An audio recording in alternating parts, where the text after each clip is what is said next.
Welcome to IDareU Insider. My name is Darian Carter, and today I am with Gregory Thomas from Atlanta, Georgia. Gregory, how are you doing today, man? I'm doing good. How you doing today? Doing pretty well. I'm doing pretty well. Nice to speak with you. Before we start, I like to have a fun little icebreaker type of question to get you thinking and things like that. What song or movie would you use to describe I Dare You training and why? Chief Keef, Monster, Back from Dead mixtape for sure. That's the first song on the mixtape. Why that song? Cause like we Monsterville, like we just everybody can't do what we do. Like everybody can't come out and practice for an hour and 30 minutes on their craft and like back to back to back to back to back to back to back to back. You know what I'm saying? Like everybody can't do that with no breaks and really like hone in on it every single day or every other day. A lot of people quit. A lot of people can't really handle that. So if you're a part of that type of training, you really a monster.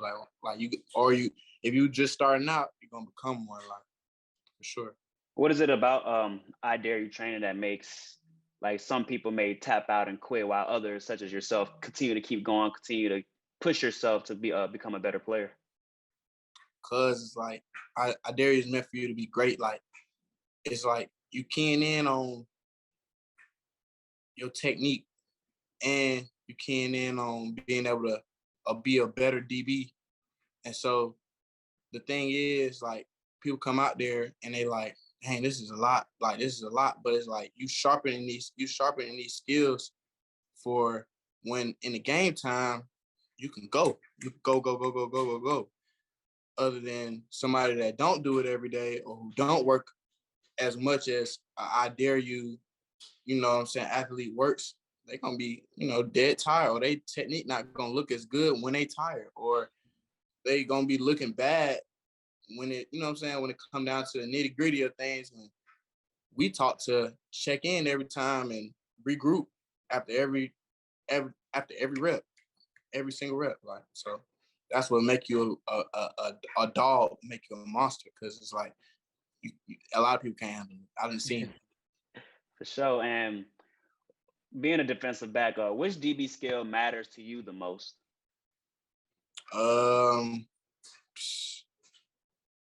Being able to come out your break. Like if you can't come out your break like smooth, one stick, then you're not gonna really be able to play this game too long. Like if you can't do that, you can't come out your break, change the direction. If you can't, if you don't have a change of direction, like if you don't got good hips, if you don't got good feet, you're not gonna really be, you can't really play with the big dogs, to be honest. So. Sure, I got you. How has I Dare You transform you into a better athlete and a better person?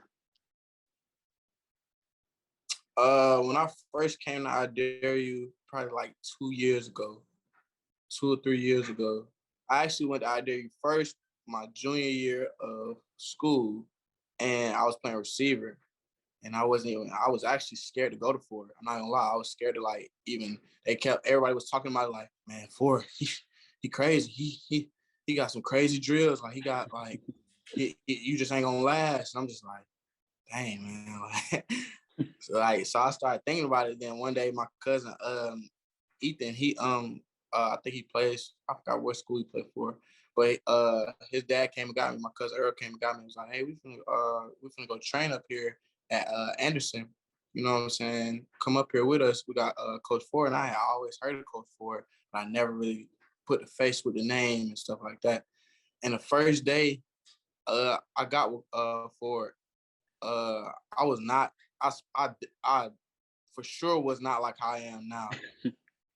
But I could say this: the first time I met Ford, the little skill that he did see, he literally like embraced me, as in like he called a school that I was trying to go to, told him I was trying to walk on as soon as possible. He called him like on the spot and really made a call.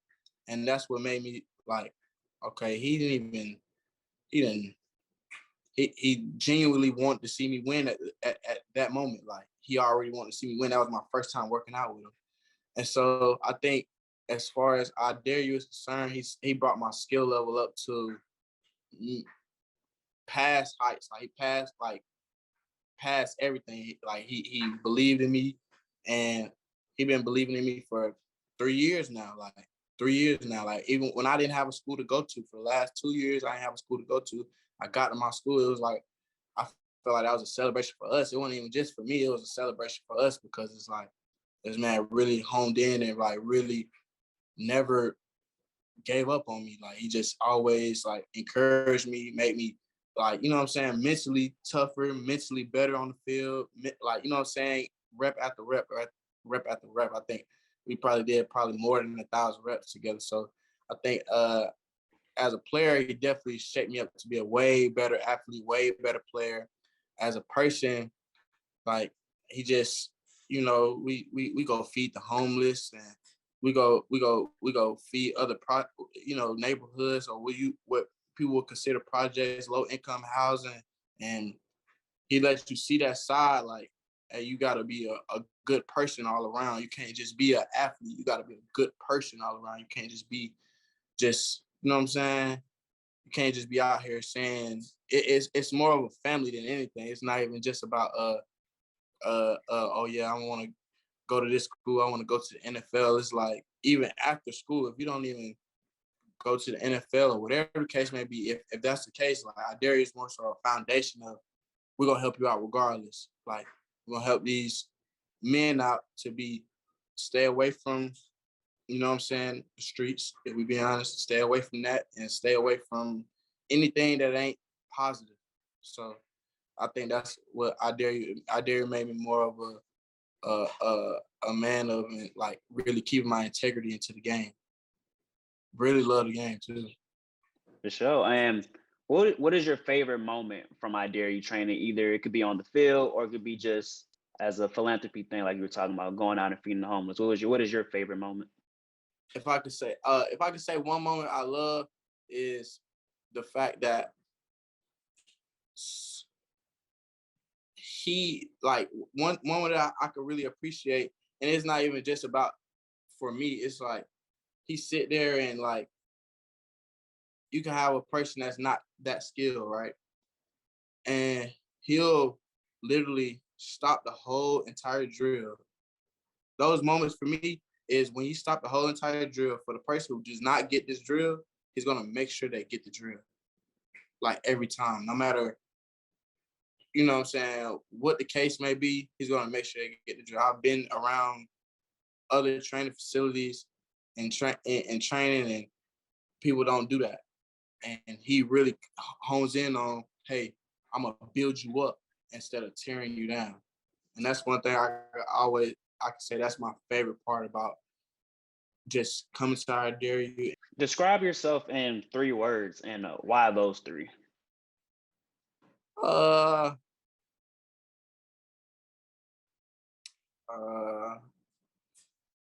I'm passionate.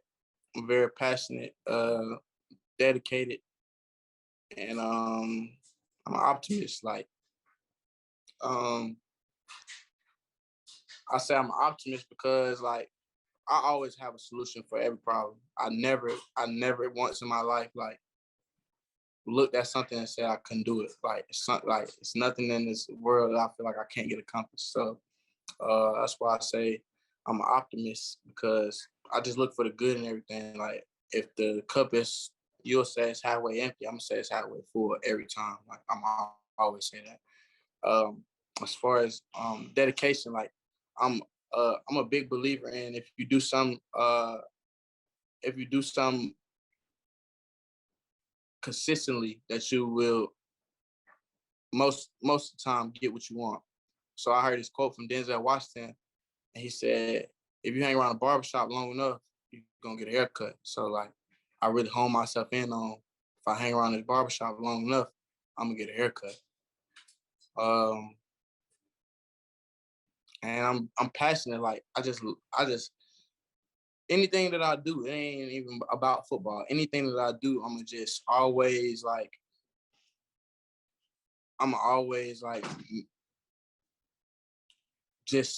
always just put 110% effort into it. Like, I'm always put 110% effort. I'm never gonna slack. I'm never gonna give you 50%.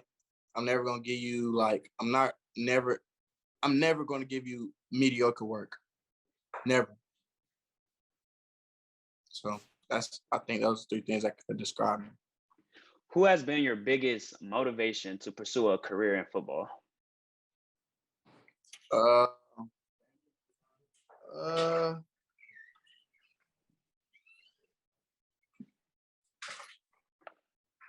uh, honestly, just honestly, if I could, it's not really just one person. It's like it's more so I could say people who have actually like told me that I couldn't do it. Honestly, that's like my biggest motivation is like proving myself right, me, but proving others like that it's wrong. Like I like their opinion of me is wrong. I really don't really have like I got a couple one person who I could say I kind of idolize in a sense as far as the football world is concerned. Jerry Jacobs. We trained together. I kind of been knowing Jerry for a long time since we was kind of like kids. And Jerry Jacobs was doing his uh he's doing his due. He's handling up for the Lions. Undrafted rookie free agent. He came from junior college, got in some trouble early, went to junior college, went D1, went to two D1s, went to I think the Sun Belt Conference first, then to the SEC.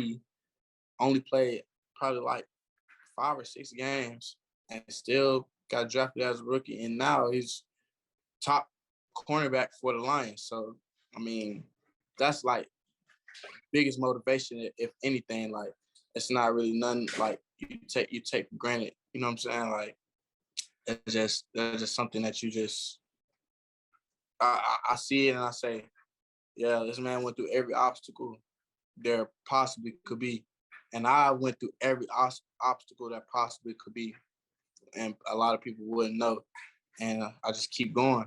He one of the people I talk to on the regular, and we just tell each other like I tell him I'm proud of him. He tell me he proud of me, like that. I keep going, like so. That's one person I can. Jordan Ford as well. Me and Jordan Ford went to junior college together, and Jay Ford he just one of them people like you can't tell him that he can't do something. Like he feels like he's the best at everything, and I always admire that about Jordan because Jordan really like he handled up when he was supposed to handle up, and now he reaped the benefits of what's going on. So yeah, I can say those two people for sure. And you was talking about some of the obstacles that you encountered, and similar to how you look up to someone you motivated you, like Jerry Jacobs. What were some of the obstacles that you encountered throughout your in a football journey? Um, well, I went to a couple schools. The first school I went to, it wasn't really I feel like it wasn't I feel like it wasn't a challenge enough for me. Like I feel like it wasn't the program that I need to be a part of. I just felt like I just felt like I should be in a better program. And so I left that program. I went to West Georgia and I tried out and I paid $100 to try out and I did very well at the tryouts, but they told me I had to wait a year. And me not being humble, I had to learn that that's one thing that I learned today is being humble and being patient. Because me not being humble, if I would have waited a year, I probably would have been, on a bigger pedestal. But I feel like God do everything for a reason as well. And then when I left West Georgia, I was just at home, uh, homeless. I went homeless, so I didn't have the money to really go to school, and I owed school some money, so I didn't have the money to go to school. I was homeless, and then I just had to figure it out. Like I had to become an adult, and you know, the thing about it is, I I just had to figure it out on my own. That's really what it was. It was more so like this whole time, like before I met Ford, I was really doing this on my own. So that's one thing like that was really challenging is like when you have to really like hone in on being an adult and really like facing reality at a young age at 18, 19, 20 years old, because I don't think people understand, like, still in those years, you're still trying to figure it out. Like, everybody's trying to grow up a little bit earlier, but in those adolescent years, you kind of trying to figure it out still. And so for me, I had to put a plan together. And one day, it's so crazy how I end up coming back to IDareU. Marlon character. He's one of my bros. I grew up with him. He's been with IDareU for the longest. He plays for the Chiefs now, and his dad saw me at my car dealership that I was working. I was working at Hyundai on Thorn Road, and he was like, "Greg, like, what you doing?" I'm like, "I'm working. Like, that's what I'm doing. Like, I'm working." And he was like, "You ain't playing ball no more? Like what's going on?" I'm like, "Nah, coach. Like, it just is what it is." At that point, I had kind of gave up on ball. Like, I was just working a job. And he was like, "Listen." He gave me Ford number again, and he gave me Coach Carter number. He said, "Hey, go to these people for the next however long you got to go to get where you need to be and get back in school." And that's what I did. Like, I felt like that was my moment to like really take advantage of what I had coming up. You know what I'm saying? So I think that all throughout these years, I just learned to be patient. And I think that my obstacles showed me that I have to be patient and understand that my blessings are bigger than what anybody else could tell me they are. Like, I have to believe in what I really want out of whatever it is, football, out of life, whatever it is. So I think everything that I went through was for a reason. So how have you stayed motivated despite all the obstacles that you just detailed? I just kind of look at myself like, what don't kill you make you stronger. So if I feel like in a couple instances, in the instances of just life in general, I've been like I've been through the worst. Like, I feel like I've been through the worst of the worst with a lot of stuff. So, me personally, I'm just the type of person, like, you can't stop me. Like, you just can't. There's nothing no one in this lifetime could tell me that will make me want to quit doing something I love to do. And I got goals out here, you know what I'm saying? I got goals just like everybody else do. And so I feel like once you quit, you quit, but you could make it tomorrow. Like, you could quit today and then your chance was tomorrow. You see what I'm saying? So it's more so like, I know if I keep working, someday it's gonna happen.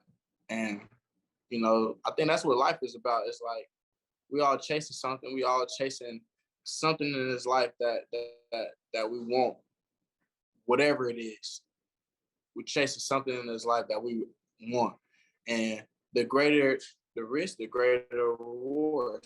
So I feel like I'm chasing something that's worth chasing something that's worth chasing. So I think that's what keeps me motivated, because I'm chasing something that's worth chasing. I'm not chasing nothing that's going to have me out here, you know what I'm saying? Like, if anything, it'll help me. So if all else fails, if I don't go to NFL, whatever the case may be, if all else fails, I still have a degree. I have school paid for my degree. You know what I'm saying? Like, that's what it's like. It's all about. It's like just becoming a better man, just understanding what the odds are. Gotcha. And you was telling me about you have goals and ambitions. What are your goals to end this year, entering 2022? Entering 2022, I I have a couple schools talking to me right now. I hope to have a couple more schools talking to me. And I hope to be signed to somewhere in 2022. Hopefully I'm trying to go to another JUCO so I can get a bigger offer. But I had a pretty okay year at Garden City. It was it was all right. It wasn't what I wanted. And so that's what I'm pushing for. I'm pushing for being like number one. I'm not pushing for it to be number two. I'm not pushing to be number five. I'm not pushing to be anywhere else than one. If I ain't number one, then I don't want to do it. If it's not the best of the best, I don't want to do it. And that's I think that's where a lot of people have me kind of like confused. Is I'm not doing this for my health. Like I'm not doing this for my health. I'm doing this because I know it's something greater in advance with it, what will come with this. This football is just like my stepping stone to where I'm trying to get to. But I want to be great while doing it because I've took so much time out of my life and put so much into it. And it's just like, I know I'm due for a win. So that's my goal is to be number one. I don't really, at the end of 2022, I want to be number one in the nation. It's nothing else to be said. It's not like something I want to be broadcasted. This probably will be my first and only media coverage that I get for the net until I get into next season. Other than that, this was just to put it on the board. So once it gets on the board, I don't want to do any more talking after this. Yes, sir. I like it. And you was telling me, talking about you was playing at Garden City Community College. What is the biggest lesson or thing you learned while attending Garden City? The biggest lesson I learned is always just don't listen to anybody. Don't listen to people. Stay away from wrong crowds. I mean, that's something I had already learned, but it just, certain people will, hinder your success. So as far as that is concerned, and I'm not even talking about any players or anything like that. It's just you may walk into a situation you don't even know what's going on sometimes, and just it'll backfire you. And you always being like a caring person, and hopping into to other people's business, it won't work out. So just always just as far as certain things are concerned, just worry about yourself. Just be you. That's in college, that's in life period. Just be you. Don't try to take on anybody else's battles unless it's a vice versa thing, or unless it's a smart decision. Like, just always just keep your mouth closed and your eyes open and your ears open too. Understand what you're dealing with. Understand your audience. Awesome, man. Before we end, is there anything you would like to add about yourself, your journey, IDareU training, anything like that? I just want to put out there that that I try to be an amazing person every day, no matter what it is, no matter how things go. I'm a loyal person. I try to stay as loyal to the program as possible, to both programs, Precision Athletics and IDareU training. I try to push that that loyal aspect of life. I just feel like you stay with the program, you'll reap the benefits. So as far as the program is concerned, you see the proof is in the pudding. Like, you got all these big names out here. We talk about these big names every day, but we got It's Monsterville. It's nothing else to be, you know what I'm saying? If you wanna work for real, come to Monsterville. That's all I gotta say. If you wanna work for real, come to Monsterville. Yeah. Appreciate you, man. And this will conclude I Dare You Insider. Again, I am with Gregory Thomas from Atlanta, Georgia. Greg, thank you so much for taking your time out doing this. I really appreciate it. Sure. All right, Thank bro. you. And have a great day. You as well.